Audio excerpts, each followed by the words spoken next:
Good evening, everybody, and welcome to another edition of Fantasy Football. My name is Scott Morgan. We're at the Motor City Madmouth, along with Ryan Skolrud, and we have another guy to the big show, Alex Fleming. What's going on, Alex? Thank you for having me. Thank you for having me on the show. Man, this is my wheelhouse. I miss talking fantasy football. Well, don't worry, you get a steady diet of it with us, that's for sure. So, Alex, why don't you let everybody know how I came in contact with you? You and I covered the Jacksonville Jaguars Detroit Lions game over at TIAA Bank Stadium. Of course, we ended up landing over at the racetrack. No, not the Daytona racetrack, but that gas station called a racetrack, until I found out that you were involved with fantasy football. I said, we need to get this guy on the broadcast. All right. Give everybody out there a background of Alex Fleming.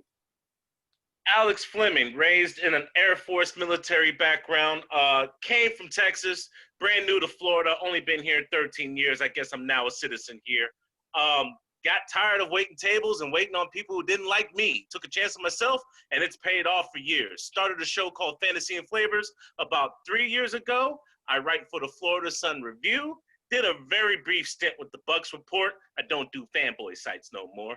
I also write for Yahoo Sports and a couple other subsidiaries. I also do some work with Sports Arena. You can also catch me on the Magic Perspective whenever the NBA was in session, because I cover the Orlando Magic, currently write for the Tampa Bay Bucks, and cover the Jacksonville Jaguars. Well done. All right, there you go, folks. Alex Fleming. Okay. To the big show. All right. Well, with that said, Ryan, what do we got cooking up here? You got some good stuff you're digging up, right? Yeah, I come to the big show. It sounds like his credentials are far beyond mine. That's okay. I love having the experienced perspectives. All right. So going into the notes, first thing I wanted to cover is all the players that are not practicing right now. So we started off with the QBs. Andy Dalton is still not practicing, so it looks like the Cowboys may not have much of a choice but to go with Ben DiNucci as their starting quarterback this weekend. Andy Dalton was able to show up to the quarterback meeting but was not involved in practice. So as far as I can see, Andy Dalton is not likely to be playing this weekend. So with Ben DiNucci most likely being the starter, that's going to affect Ezekiel Elliott. That's going to affect Amari Cooper, CeeDee Lamb. So I'm downgrading all of them across the board in terms of my rankings. Amari Cooper, I had been near the top 10 pretty much every week. He's moving down to like wide receiver 20 for right now, and possibly even lower, kind of depending on what I'm seeing for this matchup against Philly. I'm not. I think the person that takes the biggest hit is probably CeeDee Lamb. In my opinion, I think that as a quarterback, if it's Ben DiNucci, coming in is more likely to target Schultz at tight end and possibly Ezekiel Elliott out of the backfield. Those short passes, getting off those secondary reads is more likely. And then also going to Amari Cooper. I think that CeeDee Lamb was a top 15 wide receiver many, many weeks this season. That being said, I think that he's really going to fall, at least over these next couple of weeks, until and if Andy Dalton comes back. So the other quarterback, Gardner Minshew, dealing with a fracture in his throwing thumb, still unsure of whether or not he is going to play this week. With it, looks like it's Mike Glennon is the backup quarterback in Jacksonville.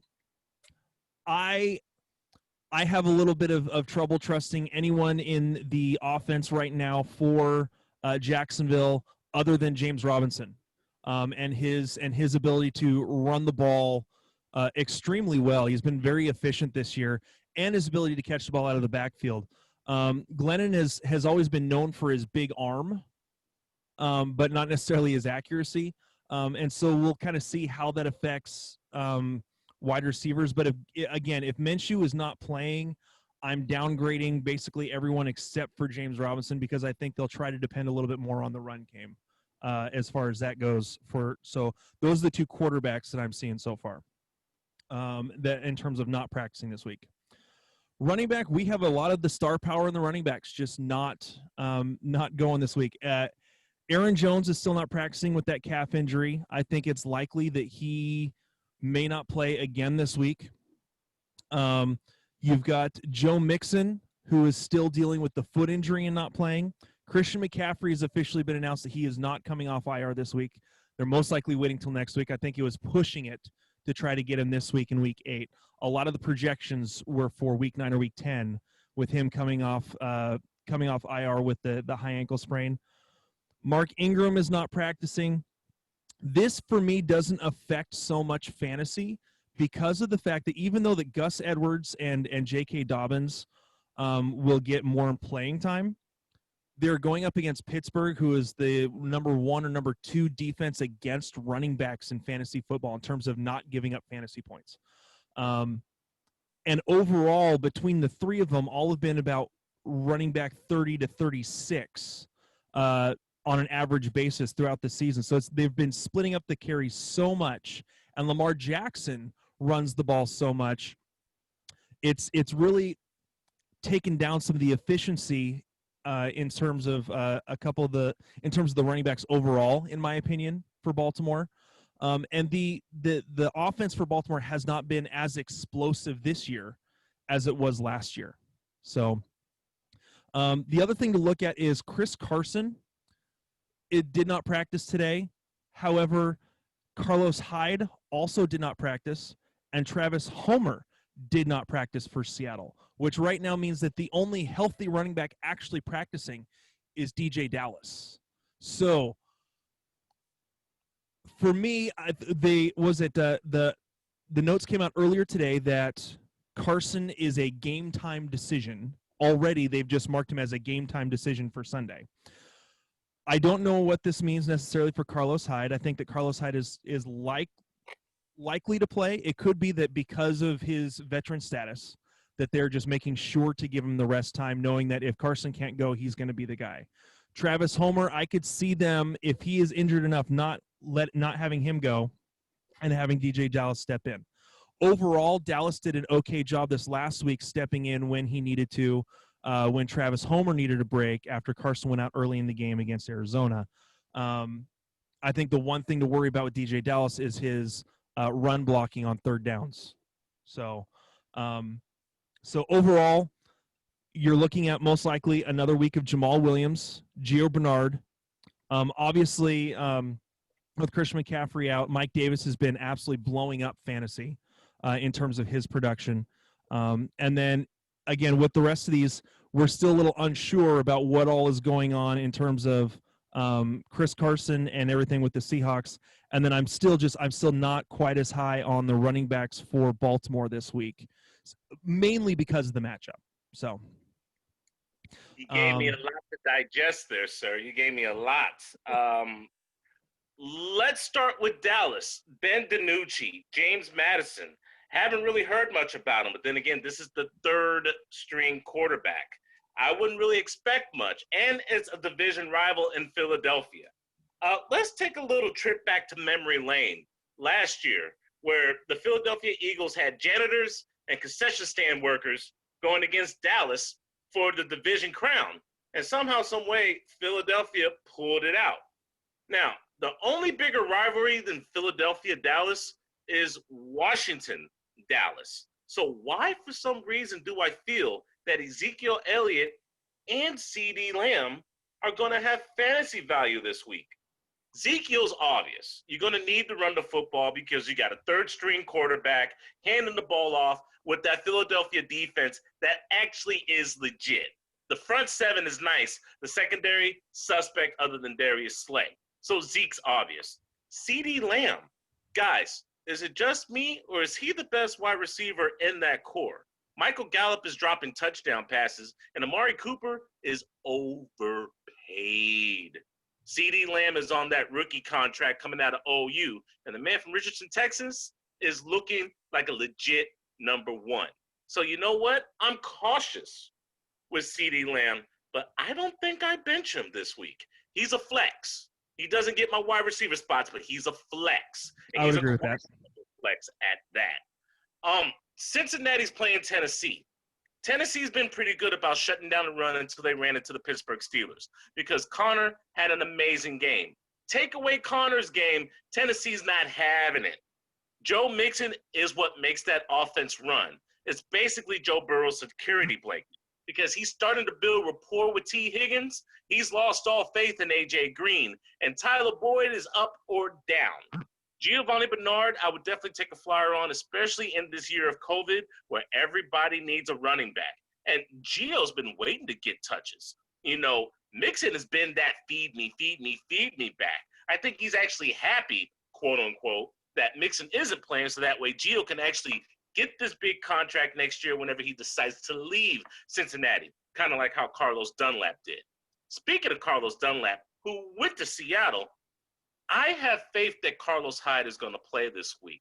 Something about the upside with Carlos Hyde. People seem to forget that he was a 1,000-yard rusher with the Houston Texans. He produced whenever he was a Cleveland Brown. This guy's had issues finding a home ever since he left the San Francisco 49ers. DJ Dallas, rookie. I like what he has to offer, but on that same token, if I'm going to go with the rookie to go with Russell Wilson to pass block and catch passes out of the backfield, or I'm going to go with Carlos Hyde, a journeyman who's actually reliable, I'm going to take a shot with Carlos Hyde because you got to think of San Francisco 49ers week. If you know any Seahawks fans, you know it's Niners week. They take this quite seriously. You Yes, need we do. to run the football. So I'm going to put my money on Carlos Hyde. Yeah, I agree with all those points. You know, I definitely think that again, Gio Bernard has been more productive when he's gotten the ball this season than Joe Mixon has already. Joe Mixon was one of my early season busts this year. He was one of the guys that I had him, Odell, DJ Moore was one of the guys that I picked as not. Everyone was saying he's going to be a top 13 wide receiver, and he's had a couple weeks that have been great when the matchup played well. But overall, it's been Robbie Anderson has been taking a lot of the production we thought was going to go to DJ Moore. So keeping up with the wide receiver thing here, Emmanuel Sanders and Michael Thomas are both out. Were both out yesterday in terms of practicing. Emmanuel Sanders obviously is still in the COVID restrictions. Michael Thomas did actually practice today. I believe it was a limited practice. So it looks like he likely is on pace to play this weekend. But, just be prepared for that, last minute, is not going to play on Sunday. Hey, Ryan, quick question for you. Yes. What about the status with Devonta Freeman? I know you were going to talk about him, so why don't you give me an update with him? He didn't practice. He actually let me pull up that real quick. I had that note right here. Devonta practice, I believe, didn't actually practice today with the ankle injury. So going with that, again, I think that with that backfield, if it's going to go to anyone, it's likely to go to Wayne Gallman, who tends to be more of the bruiser back. They do use Dion Lewis in the passing game here and there, but basically skipped right over him this last week when Freeman went out. So if Devonta Freeman doesn't play, Gallman, I believe, is most likely to get a lot of the major work in that game. Okay, just go back to the wide receivers. I just want to make sure I got him. I wasn't sure about his status. Go ahead. Sorry, Alex, you were going to say something on that. I have an issue with the backfield with the New York Giants. Ever since Saquon Barkley went down, how in the hell is Daniel Jones going to be the leading rusher for this team? Wayne Gallman had 34 yards and 1 touchdown. That shouldn't have been a touchdown because Daniel Jones tripped over his own damn feet. Dion Lewis can't run in between the tackles. He does most of his dirty work as a pass-catching back. And Devonta Freeman had 3 carries for a total of 8 yards. If he's on my roster, I'm dropping him. I'd rather have Gustavus Edwards, J.K. Dobbins, or even LaMichael Pirine for the New York Jets, Jets. You're not getting any production out of Devonta Freeman. And with Tampa Bay's #1 rush defense, you have to pay me to start Devonta Freeman this week. That's a hail to the no. Yeah, he was one of those ones that just kind of added on at the end just because the fact that he didn't practice. I play in a couple leagues. I play in a 16-team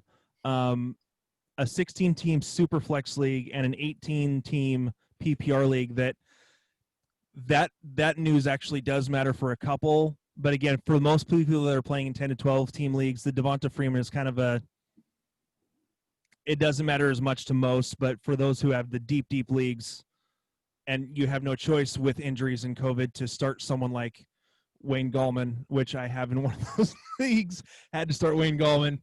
You kind of, you take it with a grain of salt. So, all right, moving on to like I said, with the wide receivers, Julian Edelman actually had a knee scope this week, so he is definitely missing this week. Likely is going to miss at least one more, if not two more. So, with the New England offense, I am somewhat avoiding. Just Cam Newton has not looked great. Didn't look great the last few weeks since coming off the COVID list.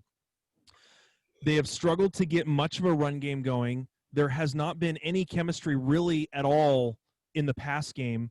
N'Keal Harry is not. He's starting to look like, especially in dynasty leagues, as a dynasty league bust. It just hasn't really worked. Now it could be that they haven't found the right combination of quarterback receivers. I don't know, but it's not looking great to me. Sorry, go ahead, Alex. I think it's a combination of a couple of things. People seem to forget that New England had 11 people opt out due to COVID. Now, take into account, before Cam Newton received COVID-19, they were rolling. They were toe-to-toe against Seattle. They were putting up points. Cam Newton, after he came back, has had not one but two bad games. Now, I don't know about you, but I know he's allergic to Denver. So I gave him a pass whenever he looked bad against the Denver Broncos. That's true. Last week against the San Francisco 49ers, he threw for a total of 98 yards and had 3 interceptions. If you started him on fantasy, he was worth -2. I don't know too many people who's going to win with the quarterback in the negatives instead of the positive. Julian Edelman was frustrated, and N'Keal Harry's been missing in action. You're absolutely right about that. Damian Harris, Sony Michel, James White, Rex Burkhead, I trust no one in this Patriots backfield. And guys, where the hell is the tight end for the Patriots? Asi? I mean, Ryan Izzo. Izzo? Where's the tight end? I'm sure Belichick is going to get this fixed, or we're going to see a fire sale in New England very soon. I'm already hearing rumblings about them trying to trade away Stephon Gilmore. So if they lose badly to the Buffalo Bills, in which I expect they to, because Buffalo's been waiting to hand them an ASS whooping for quite some time, I think they're going to take it in, and you're going to see a fire sale soon. Yeah, I agree with you there. I think when last week, I was high on him when he came out of college, even though he came out as an undrafted free agent. But I was high on Jacoby Myers coming into the draft 2 years, last year. And at the same time, when he is your leading receiver with 60 yards, when you have all these other guys who are supposed to be in front of him, you know that offense is struggling. If Jacoby Myers is your leading receiver, I think that in the future, Jacoby Myers can be a great slot guy. That there's problems if he's your leading receiver right now. So I agree with you. I think that it's going to be another tough week for Cam Newton and the New England Patriots going up against the Buffalo Bills this week. So the other two wide receivers I want to mention, AJ Brown did not practice today, but from all accounts, this is more, I think they're just kind of managing his reps with the knee bruise that he's been kind of working through for the last couple of weeks. All indications and things that I have seen is, even though he did not practice today, he's still going to be he's still a full go for Sunday. They're not planning on him. They're not thinking that he's going to miss Sunday. They're just basically managing his reps. So that's why he didn't practice today. And then Deontay Johnson is dealing with a toe injury. It seems like Deontay Johnson is dealing with an injury every week. And so for me, I understand he is a target monster from Big Ben. I mean, he's basically, he has become the wide receiver 1, and Juju is kind of that wide receiver 2, which a lot of people thought he was anyways. So Johnson getting, was it 10 to 12 targets a game when he's playing? I see something from Alex. Were you one of those guys that thinks that Juju's just a wide receiver 2, possibly a wide receiver 3? Ryan, we just met, but I have to disagree with you on something. I am a fan of Deontay Johnson, but he's not the wide receiver one. I highly believe the man from Abbotsford, British Columbia, is the true number one of this team, Chase Claypool. Now, in the beginning of the season, Claypool was rarely used because he had to know the playbook due to the fact that there was no preseason. But you have to understand, week 3 and week 6, he busted out like game busters. Week 7, look who was shadowing Chase Claypool. It was Malcolm Butler. He's the number one corner for the Tennessee Titans. Claypool only had one catch for -2 yards, but they used him as a decoy. So much pressure and attention was on Claypool, it allowed Deontay Johnson to have the 2-touchdown game.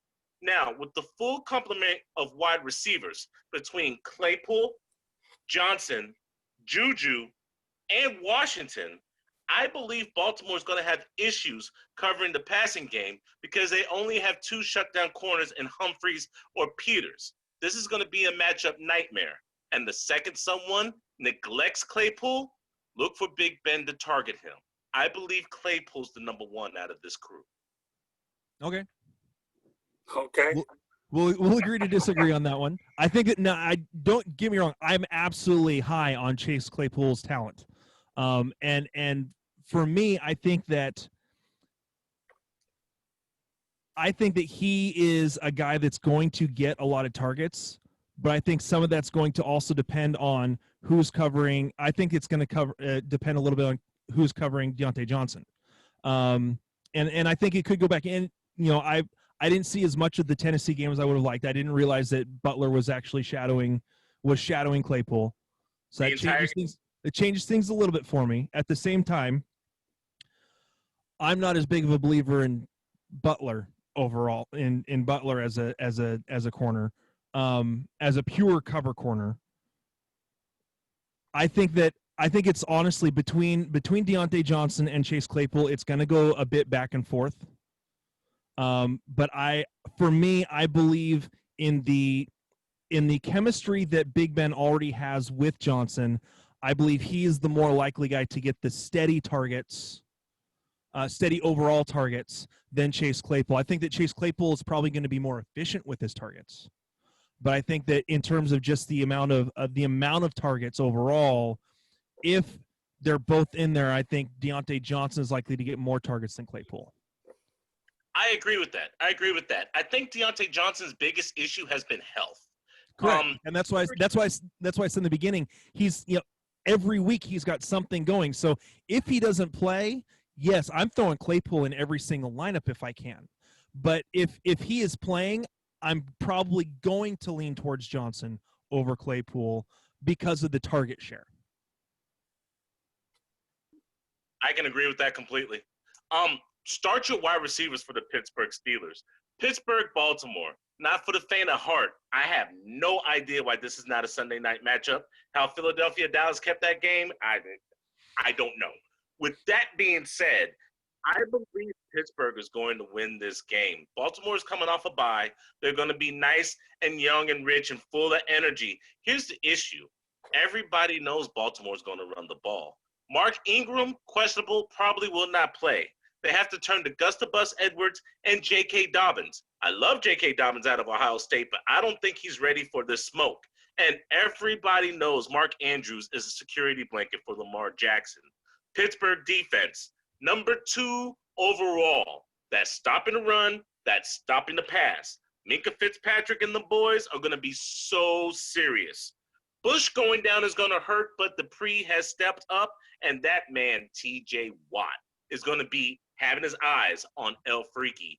I like Pittsburgh in this matchup. Well, with all due respect, Alex, we're going to do predictions toward the end of the broadcast, but we'll make sure we get to the nuts and bolts first. But at least we have an idea how you tipped your hand in that particular one. So that's okay. I'm enjoying this. It's nice for me to just sit back and be a spectator while you experts go at it. I mean, I'm supposed to just take the night off and enjoy this. I don't care, and I am enjoying it. It's the longest I've kept quiet in a long time, and that usually doesn't happen. But it's good stuff. I have a front row seat with you guys. Good stuff. But predictions at the end, Alex. Candy can thank us later for keeping you quiet. So, But all right. Moving on to the tight ends. The only tight end injury that I've seen that's really worth noting at all, quote unquote, worth noting, is Jack Doyle not practicing, which means it possibly could open up a little bit of sleeper value, kind of DFS big lottery ticket value for someone like Mo Alley Cox if you're needing a whole lot of if you're wanting to build up on your DFS with lineup with some wide receivers and running backs, you want a real value tight end. Depending on it, Mo Alley Cox is a guy that can he's touchdown dependent, but he and Trey Burton overall get about the same amount of targets a game, and so with Jack Doyle out, I think it could split pretty even between them, and so I think they could possibly be lottery ticket type sleepers for a DFS matchup. So again, that's the only tight end injury quote unquote worth noting that I could see so far. The last couple things I had to mention, looks like Antonio Brown, according to Bruce Arians, will be ready week 9. He has already started to practice with the team. I think for right now, the only person that really takes any value away from right now is Scotty Miller, because of the fact that I believe Chris Godwin is kind of back and forth on his health right now. I think that AB is likely to take over a lot of the production from Scotty Miller, which I loved having Scotty Miller as a sleeper in a couple of lineups. It's been really nice to see what he's been able to do, but it'll be interesting to see kind of how the 3 wide receivers kind of spread out the ball. That's going to be really interesting to see what happens with that. I'm sure, Alex, you have plenty of thoughts on this one. So Let for me me, in. I think it's and with how much Mike Evans hasn't been getting the ball when Chris Godwin is in the lineup, I almost kind of feel like AB could kind of take over the number 1 role. So that's kind of my thoughts there. So Alex, go ahead. Let's pump the brakes on AB being the number 1. Number 1, Bruce Arians has already said that last game Mike Evans didn't touch the ball until the 4th quarter. Game before that, Chris Godwin didn't get catches until the second half. If Antonio Brown has any issues with not getting targeted, he can leave this team right now. Bruce Arians has made it absolutely perfectly crystal glass clear that you should be happy to be in the room. You are not going to be the number 1. You are not going to be the primary target. You're happy that you got signed by us in the first place. You can thank Tom Brady for that. So any talk about Antonio Brown being the number 1, let's have that escape.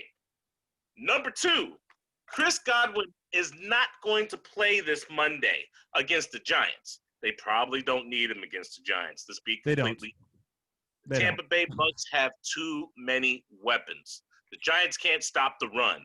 Ronald Jones is running like a madman. Leonard Fournette is the hammer. Ronald Jones is the sickle. And people seem to forget about Keyshawn Vaughn, the man from Vanderbilt, who runs a 4.52 40 and can bust one at any time. The tight end rotation. Other than Blake Martinez, the Giants linebackers can't cover you or me. Rob Gronkowski, Cameron Brate, and nice and quietly Tanner Hudson are all mismatches when it comes to the linebacker secondary core of the Giants. Number 3, Mike Evans, still the number 1 of that team. The number 2 is Godwin. He won't be playing Monday night. Number 3 will be Antonio Brown, but he's not eligible until week 9 against the Saints. So look for Scotty Miller and Mr. Johnson from Minnesota to wreak havoc against those Giants corners. I happen to know the Giants corners. Between Christian Angulo and Mr. Darnay Holmes, it's going to be a long night because Brady has beef against the New York Giants personally. And I don't know why. I know. No, I have no idea why. But I do believe Brady is going to complement all of these weapons. The one main reason why they got Antonio Brown, other than the fact that Tom Brady wanted him on the team, they needed a Saints killer. Look at all the games that Antonio Brown has had against the Saints. For some odd reason, he loves giving it to the Saints. And they need a matchup nightmare. Lattimore, Jenkins, Janoris Jenkins, or Malcolm, they can't handle AB.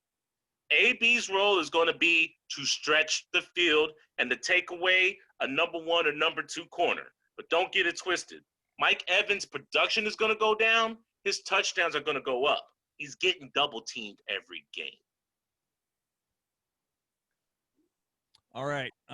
Moving on to the last couple things I had. Dalvin Cook was limited in practice, but as from all accounts, looks like he's going to play. And against a Green Bay defense that gives up the second most amount of fantasy points to running backs, Dalvin Cook should be in for a pretty good game. But that doesn't mean that Minnesota is still going to be competitive in this game, in my opinion, with their defense. I still think that the Green Bay passing offense is going to, in my opinion, still make mincemeat out of the Minnesota defensive backfield, who gives up the second most amount of fantasy points to wide receivers. So for me, I think that, I think that Dalvin Cook's going to be in for a solid game as long as he plays. Here's the thing: if he doesn't, and it's Alexander Mattison, I think that Alexander Mattison could put up a decent amount of points, but I wouldn't go overboard on people thinking that he's going to be a top 10 running back automatically. People made that mistake a couple weeks ago, and it didn't work out so well for him against Atlanta. So, again, he is much better as a complementary back than he is being thrust into the starting role if Dalvin Cook misses. So for those of you who have Dalvin Cook, again, I think that Dalvin Cook is going to be most likely, at least a top 10 running back this week at minimum, if he plays. So, how much faith do you have in Dalvin Cook's health? That's been the biggest issue with Dalvin Cook. Because when he's healthy, of course, you start him, you set it and forget it. But he's injury prone. He is. He is one of those guys, again, that every year I pass by in the draft or have been fortunate enough to be far enough back in the draft in the first round that he's usually gone by the time it's my turn to pick, so I don't have to worry about it. But he's usually one of those guys that I'm always, because of his innate ability to get injured and stay injured for a little while, I just try to avoid having to deal with that for a season. So I'm very much risk averse when it comes to injury prone guys and guys that every year have a tendency to get nicked up for 2 to 3 weeks or have had a couple of major injuries. So yeah, I'm with Dalvin Cook, I think that, again, he's limited. He's looking towards being able to play. I think that he will most likely play. And again, if he plays, I'm willing to still put him around running back 10 to 8, somewhere in that area for this week and half-point PPR in my rankings. I'm a big fan of matchups make fights. I'm not disagreeing with Dalvin Cook. If he's healthy, I'm playing him. But you know what? JJ has been dynamite. This man out of LSU has been wreaking havoc against bad secondaries. What do the Green Bay Packers have? A bad secondary. Last week, Justin Jefferson had 166 yards and 2 touchdowns. Now, keep in mind, yes, it was a bye week last week, and then they had Atlanta. My apologies. But the last time Minnesota played, Justin Jefferson lit up Atlanta. Now, I'm not saying the Green Bay Packers secondary is as bad as Atlanta. We all know no one's secondary is as bad as Atlanta. But he is a matchup nightmare. And unlike week 1, whenever Green Bay played Minnesota, it is now week 8. And I believe Justin Jefferson has complemented the playbook, gotten used to where he's at on the field, and he's going to wreak havoc against that secondary of Jair Alexander and King. I think people should put a flyer on Justin Jefferson if there hasn't already been one. Let me pull up my rankings real quick. I actually think that I have Justin Jefferson as a top 20 running back, as a top 20 wide receiver this week. And he's one of those guys that I've stopped taking him out of the top 20. Yeah, I have him as wide receiver 15 for this week. So he is definitely a guy that I am very high on pretty much every week. No matter what the matchup is, simply because of his ability. So let's see. I think I only had like one or two more notes. John Brown is back fully practicing again, which I think the only person that really affects overall is maybe a little bit of play towards Cole Beasley, who has been a little bit of a target monster the last couple weeks. That being said, Cole Beasley is still in the top 20 in terms of red zone targets in the league. And that's not just for wide receivers. That's top 20 for wide receivers, tight ends, and running backs. So Cole Beasley is still a guy that Josh Allen is looking at even towards the red zone. So Cole Beasley now, let me see if I don't have this written down, but I went over this last week because he was one of my sleepers last week. Cole Beasley now has, in the last 20 games, only had 3 games since the beginning of 2019 when he first joined the Buffalo Bills, has only had 3 games where he hasn't had at least 9 points in full point PPR. And this season has only had 1 game out of 7 where he is not, so 1 game out of 6, 1 game out of 7, where he has not had at least 4 targets. And in that 1 game, he still had 3 catches for 30 yards and a touchdown. So he's been a very steady wide receiver 3 every week. So he is one of those guys that if you need help in your flex, there's no reason why Cole Beasley, even in a 10 to 12 team league, there's no reason that Cole Beasley shouldn't be at least a flex consideration just about every week. So I find Cole Beasley to be a little bit touchdown dependent. Just a touchdown dependent. Now, we all know the man in Buffalo is Stephon Diggs. I don't think that's Correct. even questionable. Correct. He's been eating. That's why he leads the league in reception yards. DeAndre Hopkins and DK Metcalf are now chasing him. Terry McLaurin is 4th, by the way. But after Diggs, Beasley's been gaining traction because John Brown has been out. Now that Smokey Brown is back, look for Josh Allen to use his full complement of wide receivers. Enter in Gabriel Davis, UCF alum, can stretch the field, and he's crafty. I'm telling you, in Supermarket Sweep, he's shoplifting. I would take a flyer on Gabriel Davis. Keep an eye on him. Look for Cole Beasley to get implemented, just like you said, in the red zone. But from the 20 to 20, if it's not Diggs, I want Brown or Davis. There's a lot of fantasy value in Buffalo. Too bad it's not at the running back position. Both Zach Moss and Devin Singletary have both been disappointing this year. I would agree with you there. I think it's I was expecting a little more out of Singletary to be involved at least in the passing game, and that just hasn't been the case. So I'm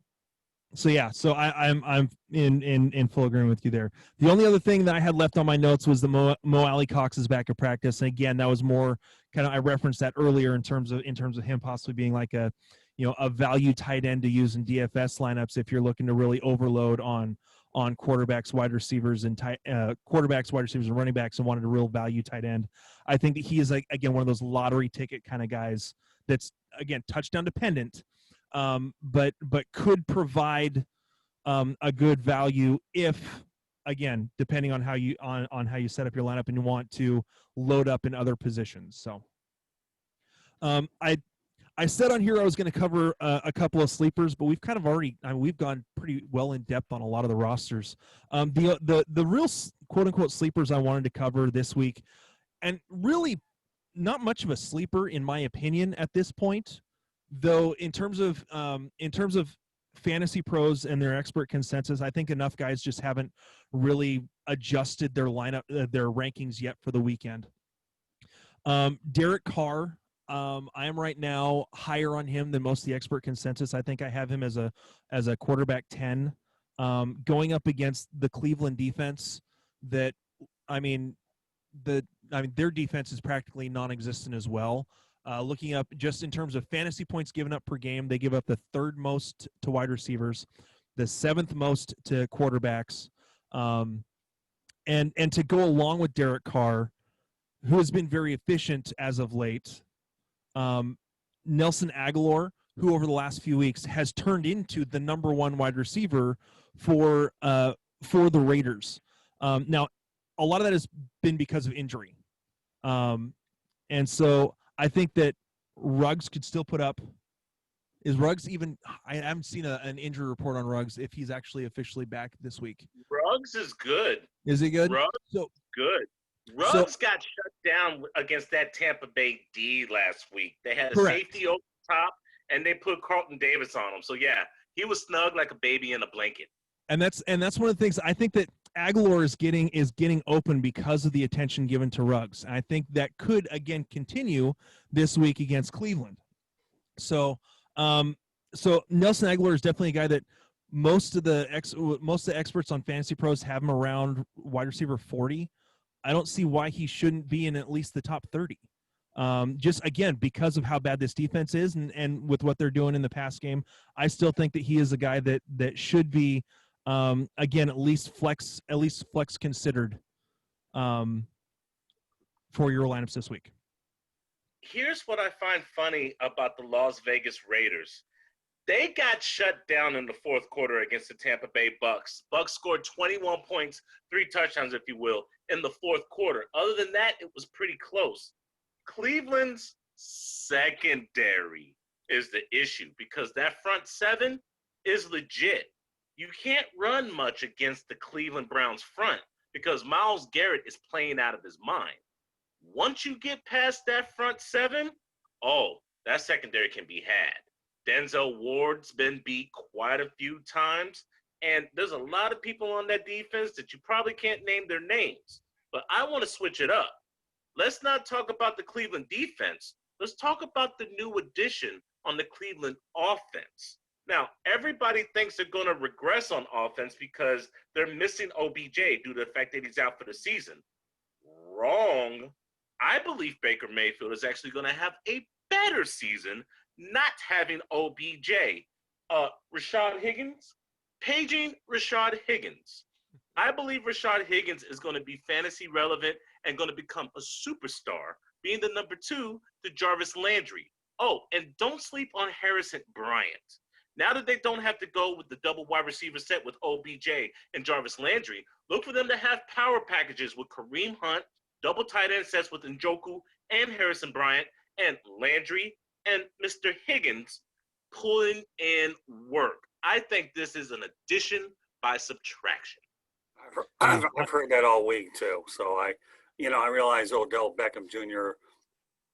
certainly is an impact player, but every so often run across a situation where if a guy goes down, another guy gets an opportunity.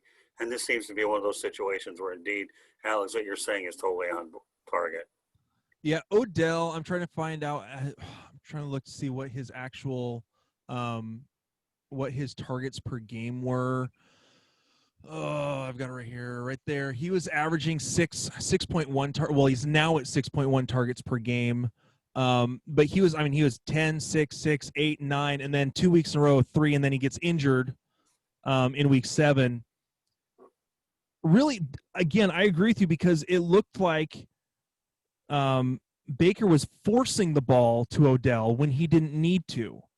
And after Odell went out, he was spreading the ball all over the place. He was trying to find the open guy, not forcing it to Odell.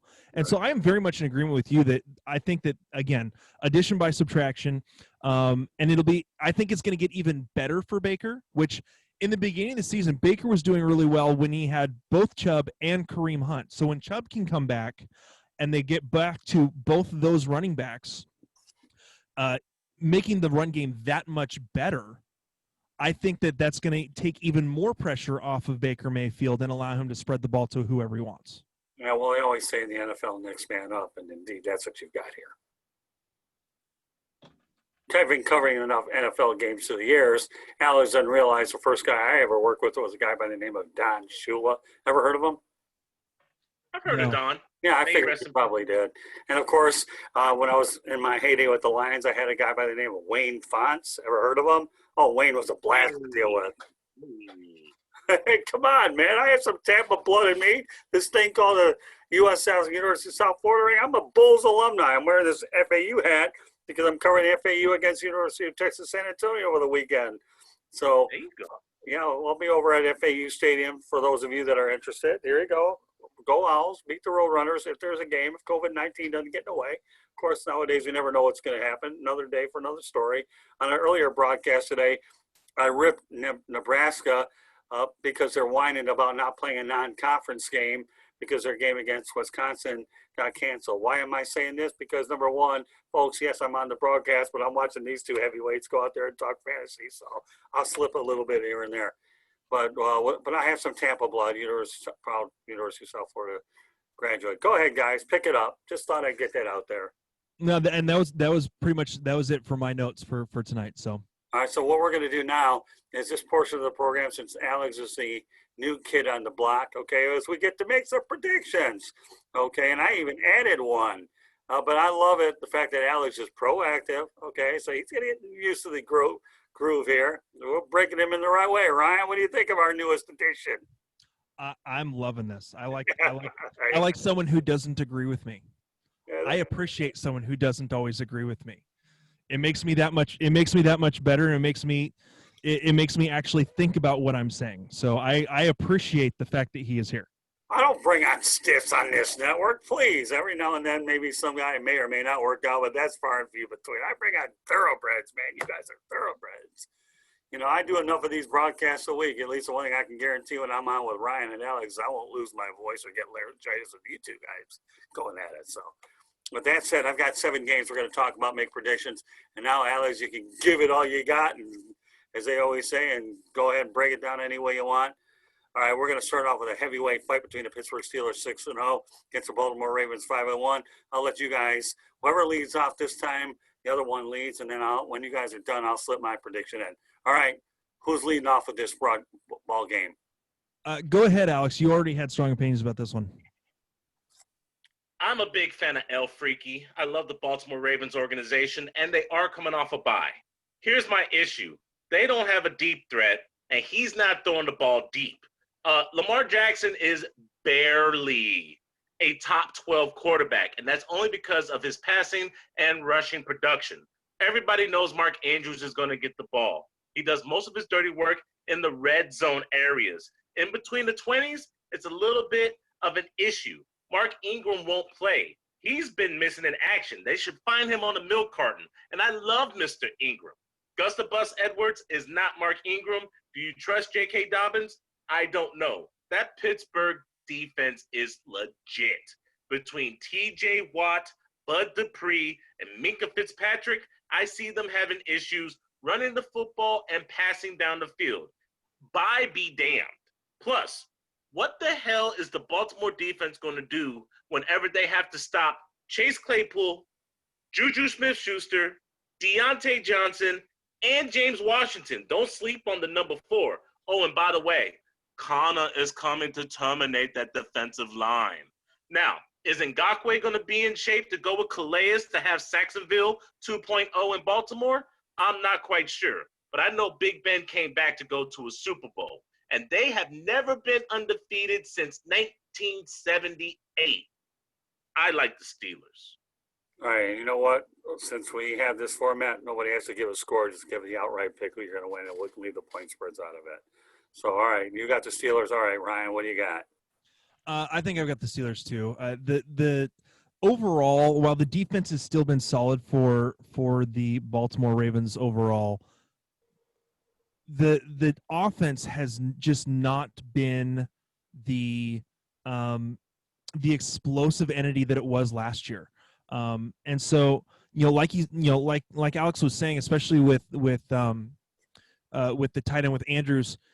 Andrews, again, he is not. They don't pass the ball a lot. I mean, they ran the ball a ton last year, but still, it seemed like they were passing the ball more often than they were this year. Hollywood Brown is not getting the ball. He's not as explosive this year as he was as he had games last year. It was extremely inconsistent when he was having big games, but that's just. I mean, he just hasn't had those games this year. And Mark Andrews, he actually averages the same amount of targets per game as Austin Hooper and Hayden Hurst. So he's only getting 5.5 targets a game. Mark Andrews is. So again, he is very red zone dependent. So with how well Pittsburgh shuts down the run game overall, I think it's going to be a struggle for Lamar Jackson. So I definitely have Pittsburgh winning this one. All right, and I'll make my prediction short and sweet so we can move on to the next one. I'm going Pittsburgh. We'll make it a clean sweep here. I really like the way the Steelers are playing, and you know what? I know we could see this matchup later on in the playoffs, and of course they face each other, twice a year? Is that correct, I think? Yep. So these teams will see plenty of each other this year. So I'm going with Pittsburgh. Next game, the Las Vegas Raiders 3-3 against the Cleveland Browns 5-2. All right, Ryan, why don't you take it from here, and then I'll be the last one here. Go ahead. Looking at kind of how the defenses have performed, again, looking at from a fantasy perspective, the Cleveland Browns have struggled in the pass game defensively, but the Las Vegas Raiders have also struggled a lot, and not just in the pass game, but also in the run game. They give up the 4th most amount of points to quarterbacks, the 3rd most amount of fantasy points per week to running backs, and they're the 9th most to wide receivers. So their whole defense is getting shredded every week. Can the Raiders offense keep up with the amount of points that their defense is going to give up? Again, and looking again at how, like we were talking about earlier, with how efficient the Cleveland offense looks when now that OBJ is gone, and how Baker's been able to spread the ball around, I like Cleveland to win this game again. I like them to go to 6-2, and the Las Vegas Raiders to drop to 3-4. This game is a toss-up to me because there's 2 entities that we're not talking about. I agree with you. I believe Baker is going to get this offense on point, and they're going to score points. We're in 100% agreement. I think Josh Jacobs is a little bit upset that he was shut down against that Tampa Bay Bucs defense. And I can say firsthand, Tampa Bay's defense is a hell of a lot better than Cleveland's defense. I truly do believe that Jacob is going to bust out. He's got 5 touchdowns on the season. Week 1, he busted out 96 yards, had 3 touchdowns.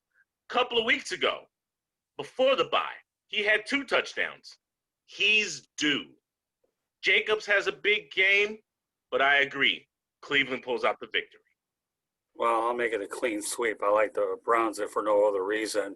The ball will get spread out and get spread out well. Kevin Stefanski's done a really good job in Cleveland, so it's safe to say there won't be a coaching change by on the lake this time. So Stefanski's done a good job. He's affected really 2 franchises, Cleveland and Minnesota.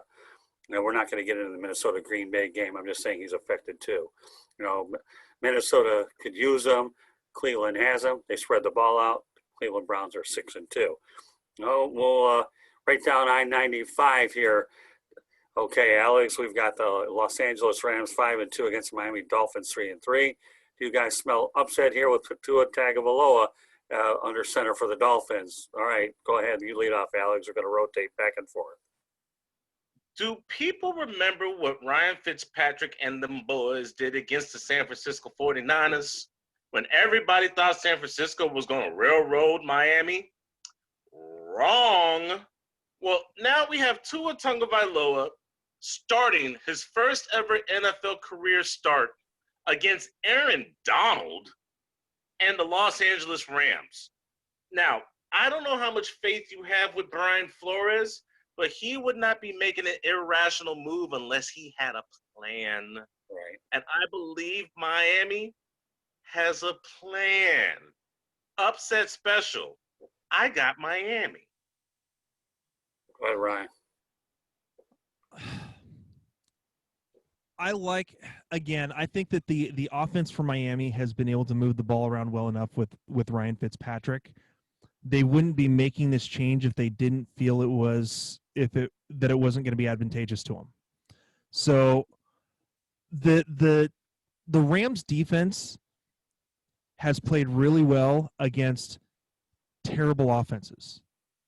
Their 5 wins, the Rams' 5 wins, are against the Chicago Bears, who are a horrible offense, and the 4 teams in the NFC East. Those are their 5 wins. I think that the Rams, I think that the Dolphins' offense can provide enough to make this a very good game. That being said, I still lean a little bit towards the Rams. I know that the defense for the Dolphins is great. Their defensive secondary, the corners are great and could really match up well against Woods and Kupp. I still think that the Rams will sneak a win out of this one, but I think it'll be close. Yeah, you know what? I'm going with the Dolphins for some reason. It's just a hunch. And sometimes when you make hunches, but don't expect me to be the ultimate prognosticator. Because if I told you how I've gagged the last few weeks, you'd probably think if that's what he's got to say, I'm going the other way. Nevertheless, Brian Flores has a plan. Tua Tagovailoa, to me, it wasn't a matter of if, it was a matter of when. And now the matter of when will take place on Sunday at what I call Joe Robbie Stadium. I'll give the Dolphins a win too. As a Seahawks fan, I will be giddy if the Miami Dolphins win. Don't get me wrong. I'm sure you will. I think so. I have a feeling you'll be rooting for the Dolphins, even though you probably figure that your prediction is what it is. All right, that's fair. Yes. All right, let's go to the New Orleans Saints against the Chicago Bears. I know that stadium all too well. Once upon a time, I covered games at Soldier Field before they had the shell around the actual structure. All I can tell you guys is this. It gets cold any time of the year when you got Lake Michigan gusting in. I can remember many times going there with thermal underwear, 3 pairs of socks underneath my hiking boots, and a whole lot of clothing up, and they allowed me on the field over at Soldier Field. And I didn't care how badly I sweat in the press box. I knew I wasn't sweating on the field. So you got New Orleans and Drew Brees against Chicago, Nick Foles. All right, you guys fight for it. Who's predicting this one next? Here's the deal. I still like the Saints to win this one. I just don't think it's going to be a very high scoring game. I think the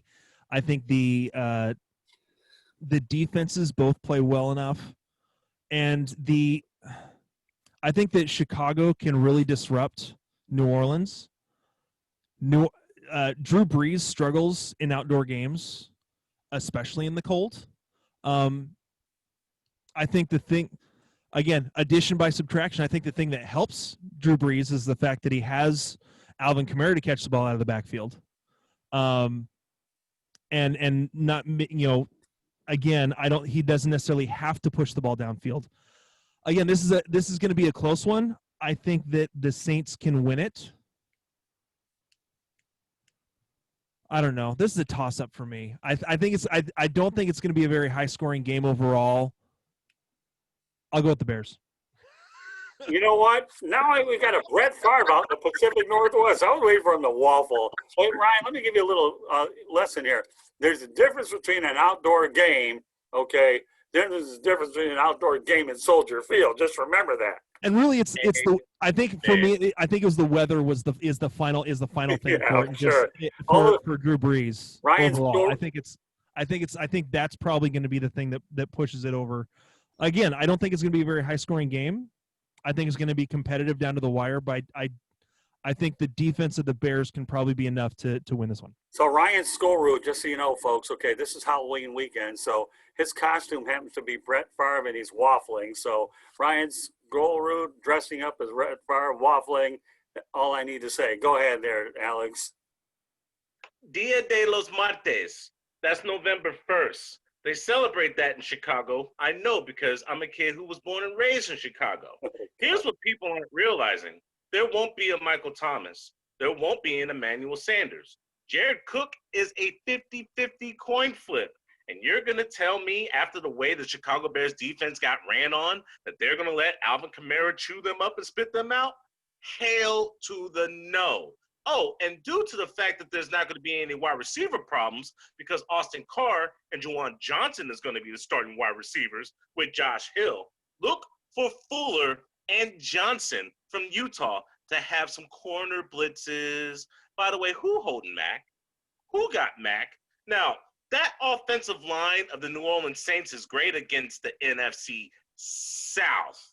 They had problems stopping the San Francisco 49ers last year with the blitz and stopping penetration. The Chicago Bears defense is scandal-proof, like R. Kelly before the tapes. I like Chicago because Jimmy Graham is a matchup nightmare with the linebackers of the New Orleans Saints. Can you smell comeback game for Big D Knowles? Well, I'll keep my prediction short and sweet. Chicago, end of story. And I've given you my feelings about Soldier Field. It gets cold, and you know what? It'll be November 1st, so it really gets cold, especially from a team that plays indoors. Take it from somebody that knows, that's covered a team for many years that's played indoors, that I will get to at the end of this broadcast. All right? San Francisco, Seattle, Ryan's neck of the woods. Obviously, he doesn't have to waffle with his choice with the hat.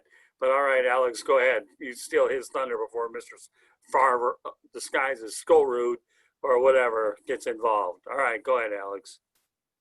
No Raheem Mostert, maybe no Tevin Coleman. Doesn't really matter. I believe it's going to be Jermichael Hasty and Jerick McKinnon. No Debo Samuel. So now they have to rely on Brandon Ayuk. And the best thing Jimmy Garoppolo did last year was hand off the football. That Seattle defense is atrocious, but I even think that they know that George Kittle is going to be the man to stop. Oh, and speaking of Seattle, when was the last time Russell Wilson had a 3-interception game? Exactly. Seattle, big time. Okay, Ryan. Yeah, I definitely think Seattle makes a bit of a comeback after last week. One of the things that does hurt is that Jamal Adams is still not practicing, so he's still not going to be involved in the defense. I think that again, Seattle's going to give up a ton of points. It's what they do. Unfortunately it's how they're set up because they don't have a pass rush. I think if they had a pass rush, it would allow the defensive backs to be a little bit more aggressive. But the Seattle defense, if there is one quote unquote good thing about them, is that they do a serviceable job at stopping the run, which is about the only thing right now that Jimmy Garoppolo is really good at, is handing, like you said, Alex, handing the ball off. So I think that, again, because I am a Seahawks fan and know that no matter what it happens, it's going to come down to a final possession. I still think the Seahawks win. I'm not necessarily seeing a blowout because I haven't seen a blowout in a long time from these Seahawks. So I think it's going to come down again. It'll be a final possession thing that I think the Seahawks win. Well, I'll just say Seattle wins. They're not losing 2 in a row. Next game, Dallas against Philadelphia, the city of brotherly love in the division that who knows who wants what, when, where, why, and how. But they got to play the game anyhow. Dallas is on their mucho dinero. Is that what the third is? I don't even know what it is anymore. All I know is they're on their third quarterback, and who knows what they'll be for, and who knows if Andy Dalton will get out in time, although I'm not holding my breath. Anyways, with me saying that, okay, Dallas or Philadelphia, who's got it first? And I'll tell you who's got it last. Okay, fine. Oh, wait, is it my turn? Yeah, it is my turn on this one. My bad. Philadelphia. There's not much to say. I don't think that that DiNucci is really going to be that effective. Again, this is a defense that is middle of the road in Philadelphia overall in terms of yards given up. But the Dallas defense is so bad. I think that even Travis Fulgham can have a huge game against the Dallas defense. So for me, I don't see a whole lot of ways that the Cowboys win this one. I know I get it. It's a division game. I'm still going Philadelphia on this one. So. All right, Alex. You guys ever watch that show Hoarders, where there's like trash everywhere, and you just ask, how did it get so bad? This is the NFC East, ladies and gentlemen. This is the division that has the most Super Bowls. And now we've come to this. It's really 2020. Oh, like Super Bowl, man. I mean, it's just bad. Now, I agree. I believe Philadelphia is going to win this game, but for some odd reason, I believe this is going to be closer than intended. The fact that it's in the vet gives Philadelphia the advantage. You can pass on Philly. You can run on Philly. And the fact that we don't know a damn thing about Ben DiNucci makes me think that he's going to test some of these Philadelphia corners. I have Philadelphia. I am not watching this game. Well, all right. Well, let me ask you a question. Do you think they still play at Veterans Stadium? No, it's Lincoln Financial. Okay, just making sure. Okay, that I had enough Diet Mountain Dew to make sure what stadium that I'm not suffering from a disease called dementia. It's DUMBMENTIA. And I made it up, by the way. I believe bad football like this dumbs people down. Oh, that's NFC true. leagues should be banned. If you've ever been to the vet, it's definitely an interesting place, and you'll never go because it's not there anymore. But take it from somebody that's been there. Okay, they're not nice. They call it the city of brotherly love. I have my way. It's a city of brotherly hate. Go figure. All I can tell you Do is, they have a jail inside of the stadium? Actually, yeah, they did, most actually. stadiums do. yeah, they do. Most stadiums have them. Yeah, and they call it the city of brotherly love. Blue Santa Claus. So be it. I never understood the other day why they booed Rob Manfred after the World Series, but I certainly know that they Because he's don't the go ahead and commissioner. mention how they boo in Philadelphia. I'm just saying that Philadelphia, and I think they're going to beat Dallas handily. If Washington beat Dallas handily, I can tell you right now, Philadelphia is going to lay a whipping on them too. So, and I think Philadelphia will pick up steam, and I think they're going to run away with that division. All right, and the final game of the night, Indianapolis Colts against the Detroit Lions. Of course, Ryan knows I throw a Lions game in here at the end, and I'm not changing my stripes now. So, all right, Alex, go ahead. You got the horseshoe, or do you have the roar?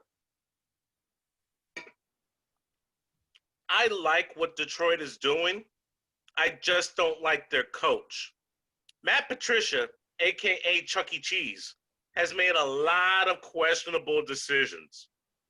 Indianapolis has just come off of a bye week. All right. Tampa, Pittsburgh, Indy, top three defenses. For some odd reason, I believe Phillip Rivers is going to be comfortable behind this offensive line that's ranked number 1 in fantasy football focus. Jonathan Taylor is going to learn how to run the football, something that Gardner Minshew, James Robinson, and them boys in Jacksonville couldn't figure out how to do. And for some odd reason, I believe we're going to get a T.Y. Hilton sighting. Maybe I'm crazy. Call me now for your free reading. I like Indianapolis. Yeah, well, I saw T.Y. Hilton play at Florida International University against FAU one time. It was like 57-50. FAU won in overtime, and I knew this kid was going to be a stud. But you're going, and I love Jonathan Taylor. I really do. I think he's a heck of a player, and I think they'll appreciate him there. So, all right, Ryan, go ahead. Alex, I'm with you on this one. And for me, it's not even so much looking at the offenses. It's looking at this Colts defense that has been their number 2 in the league in yards given up, or as in best in terms of yards given up. They've given up the second least amount of points to quarterbacks in fantasy football, the 6th least amount of points to running backs in fantasy football, and the least amount of points to tight ends. I think that TJ Hawkinson is in for a tough game this week. I think that the offense or the defense overall for the Colts, I think will show some of the weaknesses in this Detroit offense. And so for me, coming at it from that perspective, I think that the defense of Indianapolis is going to be more of a factor overall than I think even the offense for Indianapolis. So I think that Indianapolis Colts win this one. All right, well, the Lions are 0-3 at home, 3-0 on the road. But you know what? I don't want the Lions to win anyways. Who cares? They're bound to get one. Hopefully this is a one. And the Detroit Lions have a very winnable schedule in the month of November. And remember, Matt Patricia and Bob Quinn are both on the hot seat. So if they're going to make an impression with the new owner, then they better do it if they want to save themselves from that thing called a pink slip, because they're chomping at the bit to get rid of these two Belichick clowns. So I'll give the Lions a win at Ford Field anyways. You guys are going with the Colts, and chances are you guys are probably right. But you know what? I'll have a differing opinion, and when we do this bad thing next week, you guys can stick it to me anyways, because the only thing I'll guarantee when you two guys are on the broadcast tonight, I don't lose my voice watching you guys. It's a blast. So, all right, with that said, okay, That concludes this edition of Fantasy Football with Ryan Skolrud, myself, Scott Morgan, Motor City Madmouth, and Alex Fleming. But before we go off the air, okay, we're going to give Alex an opportunity to let everybody know how they get along. Ryan will do the same, and then we'll have a COVID message and a voting message before we give our information on the back end. Alex, since you're the new kid on the block, go out there and spit it out there and let them all know how they can find you. And we're glad to have you on the broadcast every week. You've earned an opportunity. Ryan, first of all, before he gets going, do you think he's earned another opportunity to join us? We come up with a good three-man booth there? I think he's all right. Oh, I think he's okay. All right, Alex, take it away. No, I'm not talking to Alex Trebek. I'm talking to Alex Fleming. That lates. We're not playing Jeopardy, folks. Just kidding with you. Had to have a game show reference in there. Alex Trebek was the only Alex that came up in mind that stood. So, all right, go ahead. Florida Sun Review, Central Florida's oldest Black living newspaper. I write sports. I love sports. I cover sports. You can catch my latest article. The Jaguars needed a spa day after leaving LA. Yeah, that's me. No, I'm not high in the picture. Florida Sun Review, Fantasy and Flavors is my page on Facebook. You can also catch me doing work with the Sports Arena. I just did a show tonight called The Carousel. It takes people from across the country and the globe, and they talk about their NFL team and who's hot. Copywritten. Don't copy me. You can also catch me every now and then on the Bucks Report. And, of course, you can catch me with Mr. Morganroth covering the Jacksonville Jaguars. In the not-so-distant future, you might actually see me at the Pro Bowl and the NFL Combine. On Twitter, I am ALXFLMNG, Alex Fleming. No vowels. I write all the time. I'm dyslexic. What can I say?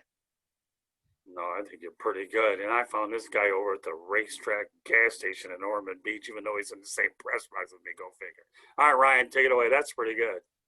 All right, you can find us overall at skullkingsports.com, where we have all of our fantasy articles. You can also find our podcast as well as a couple of other podcasts in our podcast network at Skull King Sports. You can find me on Facebook as well as any of our Skull King pages and groups. Just type in Skull King Sports, one word, Skull King. Skull King Sports, you can find pages and groups based on the sport that you're really wanting to get into. You can also find us on Twitter at Skull King Sports. You can find me on Twitter at Ryan Skolrud, and you can also find us on Instagram, Skull King Sports. We also have a YouTube channel that you can find as Skull King Sports Fantasy Football Podcast. So that is it for me. All right. Well, as far as we're concerned, we have a grocery list of stuff, okay? And we'll start where it all really starts. You can follow us on Twitter at Tribune South. That's the @ Tribune South. Facebook and Instagram, South Florida Tribune gets it done. YouTube channel, South Florida Tribune, for what you will watch this broadcast when you subscribe to this YouTube channel. That's where you'll be able to find this. And I'll give you 6 good reasons why you should subscribe to it. We have the Sports Exchange, No Limits, 108 Stitches Baseball Talk, the Real and the Rare Fantasy Football, which you are watching, okay, and South Florida Tribune Podcast. So all of those broadcasts will be on the South Florida Tribune YouTube channel. Go ahead and subscribe to that. Our website is www.southfloridatribune.com. We have the Motor City Monitor, where we do cover a lot of Detroit sports as well. Southeastern Michigan, you name it. That's from my hometown. You can hardly tell. Okay. We also have our media distribution partners, for which the Jacksonville Jaguars, Miami Dolphins, and Detroit Lions send us content. We also have columnists there, and more importantly, the broadcast can be located there as well. We also have regular news on the website, weather, and national sports. It's a one-stop shop. Lots of good stuff on the Tribune. www.southfloridatribune.com gets it done. You can email us at southfloridatribune@gmail.com. And you want to reach me on LinkedIn, Scott Morganroth. I'll be more than happy to connect with you there. If you want to hear the audio version of this broadcast, Apple Podcasts, Spreaker, Spotify, iHeartRadio, Google Podcasts, or wherever you get your podcasts. Let me go with that fast, since I go ahead and talk fast anyways, and I talk as fast as I drive. And again, don't tell anybody. Of course, I'm telling lots of people, all right?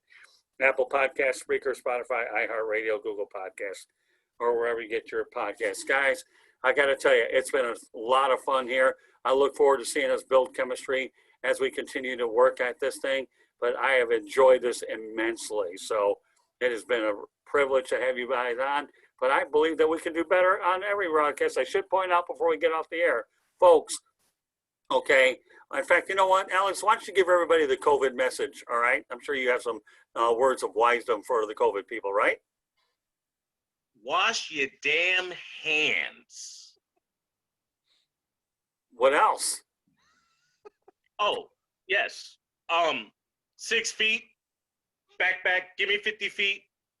We know what day it is. Go ahead and party this weekend, but before you party on Saturday or after you party on Saturday, do your due diligence. Vote. Mask up too, and if you're the Las Vegas Raiders, take Alex's advice real well, because I don't know if they'll defeat the Browns, but COVID-19 seems to have their number pretty good too. So had to throw that COVID reference in there.